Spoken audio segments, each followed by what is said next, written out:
Hello students. आज हम organic reaction की एक बहुत इंपॉर्टेंट रिएक्शन डिस्कस करेंगे और उसकी मैकेनिज्म के बारे में भी डिस्कस करेंगे। रिएक्शन का नाम है एल्डोल कंडेंसेशन,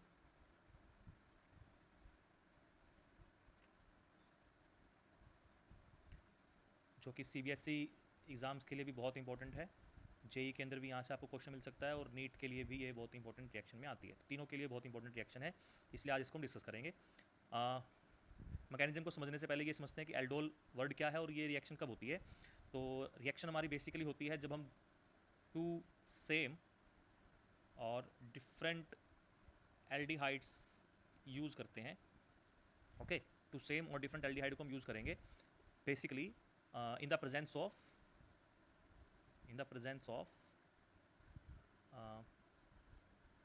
सम स्ट्रॉन्ग अल्कली।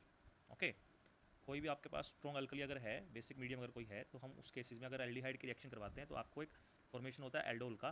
एक्चुअल में जो एल्डोल वर्ड है बेटा, वो दो वर्ड से मिलकर बना है। एल्ड जो वर्ड आया है हमारे पास, वो आया है एल्डिहाइड से। दैट इज़ हमारा जो प्रोडक्ट होगा, उस प्रोडक्ट में हमारे पास एक तो एल्डिहाइड होगा और दूसरा हमारे पास है ओल, जो कि हमारे पास आया है अल्कोहल से।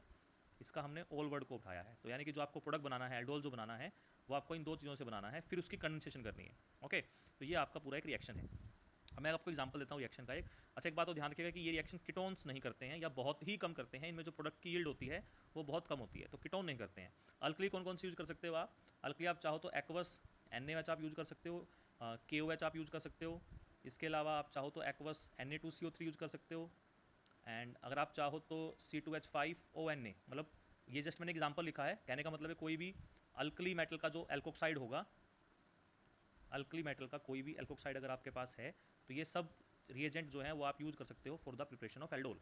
तो ये आपकी कुछ कंडीशंस हैं। ओके, दूसरी जो कंडीशन इंपॉर्टेंट है बेटा, कि एल्डोल कंडेंसेशन करवाने के लिए आपके पास जो एल्डिहाइड आप यूज़ कर रहे हो, दो एल्डिहाइड आपको यूज़ करने हैं। तो दो एल्डिहाइड में से दोनों के पास या तो आपके पास अल्फा हाइड्रोजन हो, या कम से कम एक एल्डिहाइड के पास अल्फा हाइड्रोजन होना ज़रूरी है। अगर नहीं है अल्फा हाइड्रोजन, तब बेसिकली वो रिएक्शन नहीं हो सकती है, एल्डोल कंडेंसेशन नहीं हो सकती है। अब मैं आपको एग्जांपल देता हूँ इसका। फॉर एग्जांपल मान लीजिए आपके पास CH3 CHO, ये एक एल्डिहाइड है, ठीक है। और इसी के साथ हम एक दूसरा एल्डिहाइड लेते हैं जो कि हम सेम ले रहे हैं, दैट इज़ CH3 CO और H। कोई ना कोई बेसिक मीडियम लेंगे तो हम उसके लिए यहाँ पर OH नेगेटिव लिख देते हैं, दैट इज़ बेसिक मीडियम। अब यहाँ से होगा क्या, देखिए, अल्फा हाइड्रोजन की पहचान कैसे करोगे? जो ये कार्बोनिल ग्रुप है CO, इससे जो नेक्स्ट कार्बन है ये वाला, इस कार्बन को हम अल्फा कार्बन कहेंगे। ये भी अल्फा कार्बन है, ये भी अल्फा कार्बन है। और इन कार्बन के पास जो हाइड्रोजन होते हैं उनको बोलते हैं अल्फा हाइड्रोजन।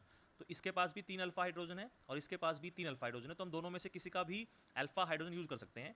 हम ऐसा एग्जाम्पल भी ले सकते हैं जिसमें एक के पास अल्फा हाइड्रोजन होगा और एक के पास अल्फा हाइड्रोजन नहीं होगा। ओके, बट यहाँ पर हमने जो एग्जाम्पल लिया है वो दोनों सेम एल्डिहाइड का लिया है। तो ऐसी रिएक्शंस को हम बोलते हैं सेल्फ एल्डोल कंडेंसेशन। जहाँ पे दोनों एल्डिहाइड सेम होंगे उसको हम सेल्फ एल्डोल कहेंगे। तो ये जो आपका एग्जाम्पल है जिसमें हम दोनों सेम लिए हैं, इसको हम सेल्फ एल्डोल कहते हैं, खुद के साथ ही रिएक्शन कर रहा है।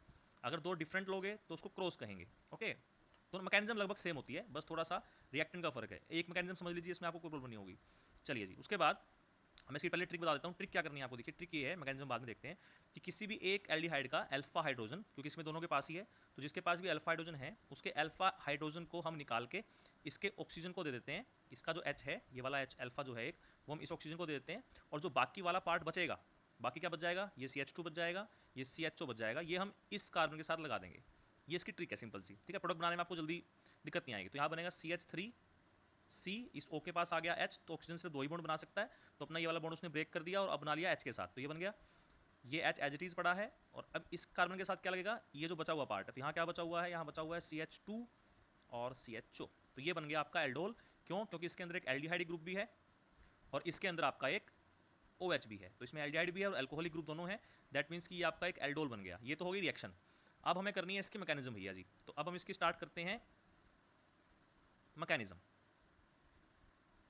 ओके, अब इसके मैकेनिज्म स्टार्ट करते हैं। तो मैकेनिज्म करने के लिए जो सबसे पहला पहला स्टेप होता है हमारा, सबसे पहला स्टेप हमारा ये होगा कि हमने जो बेसिक मीडियम का OH नेगेटिव हमारे पास है, तो ये जो OH नेगेटिव हमारा आएगा, ये हमारा अटैक करेगा एक एल्डिहाइड मॉलिक्यूल के पास। अब वो अटैक कैसे करेगा, देखिए, अटैक वो ऐसे करेगा कि ये H है, ये H है और ये H है। ओके, ये C, ये O और ये H। तो ये जो H है बेटा, ये एसिडिक H की तरह काम करता है, जो अल्फा हाइड्रोजन हम बोल रहे हैं, it should be A acidic hydrogen. तो ये जो OH नेगेटिव होगा ये इस H को अब्स्ट्रैक्ट करके क्या रिमूव करेगा, वाटर रिमूव करेगा। तो आपके पास यहाँ से क्या बचेगा, यहाँ से आपके पास बचेगा CH2C डबल बॉन्ड O और H। इसको हम क्या कहेंगे, इसको हम कहेंगे enolate ion, that is called enolate ion. ये आपका इनोलेट आयन है।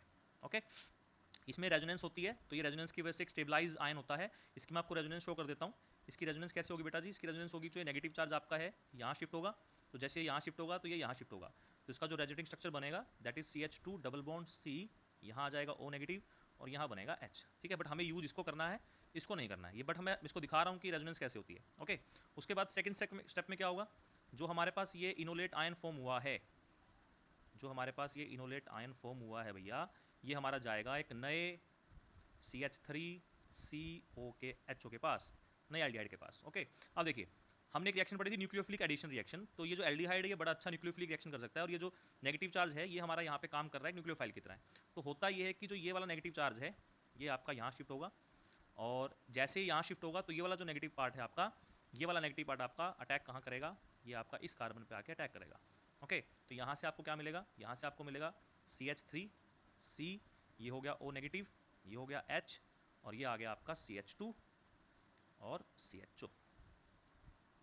उसके बाद लास्ट स्टेप भी हम यहीं कंप्लीट करते हैं।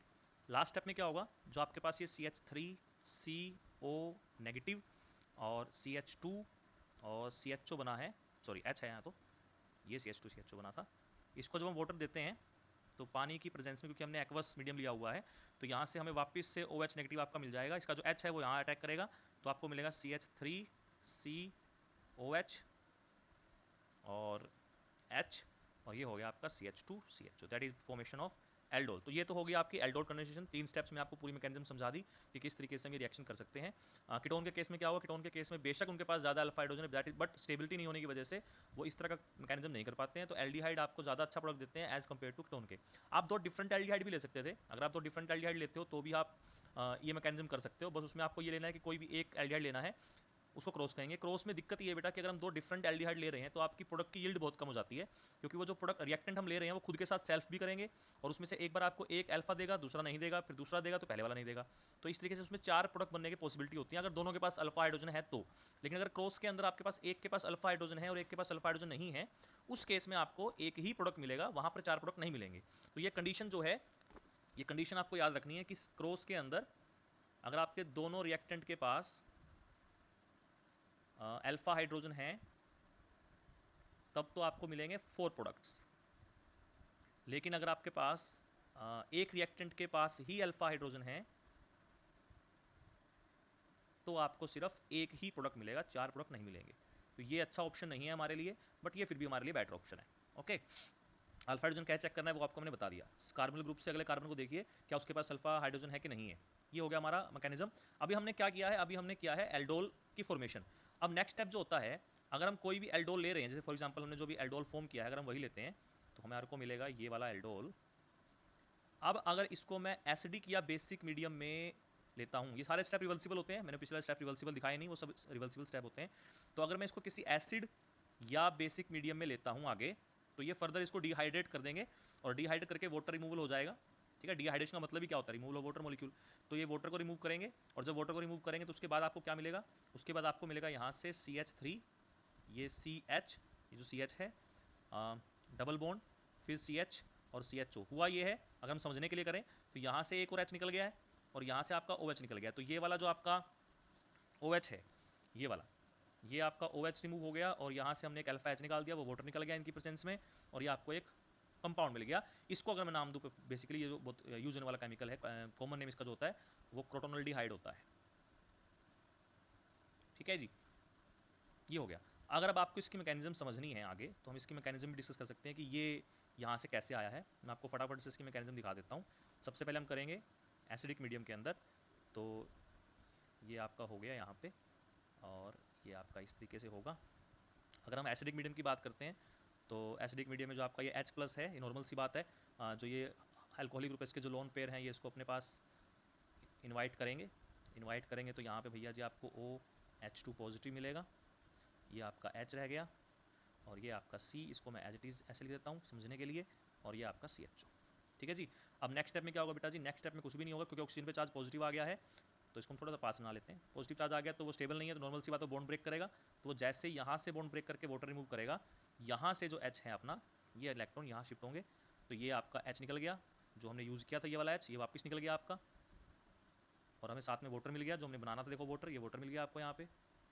ओके, और जो प्रोडक्ट आपका है वो ये बनेगा। मैं प्रोडक्ट नहीं लिख रहा हूँ यहाँ पे, वो सेम यही प्रोडक्ट बनेगा आपका। तो आया कैसे है प्रोडक्ट, वो ये हो गया। ओके, अगर हम बेसिक मीडियम की बात करें तो बेसिक मीडियम में हम कैसे करेंगे, CH3COH, और यहाँ हम लेते हैं H, यहाँ हम लेते हैं CH2CHO। और अगर हम बेसिक मीडियम की बात कर रहे हैं जी, तो बेसिक मीडियम में हमारे पास होगा OH नेगेटिव। तो अब की बार थोड़ा सा आपको क्या करना है, ये जो H ही आपका एसिडिक H था, हम पहले ही पढ़ के आए हैं कि CHO के साथ जो कार्बन है उसके पास जो H होता है वो एसिडिक होता है। तो ये जो आपका H है, ये वाला H आपका इस OH के साथ निकल जाएगा। तो पहले तो बनेगा CH3C, और ये हो गया आपके पास OH, यहाँ रह गया CH और नेगेटिव, और ये आपका H, और इसका लगा हुआ है CHO। लास्ट में क्या होगा भैया, लास्ट में फिर रेजोनेंस की वजह से क्या होगा कि ये जो नेगेटिव चार्ज आपका ये यहाँ आ जाएगा, जैसे ही यहाँ आएगा ये OH वापस बाहर निकल जाएगा।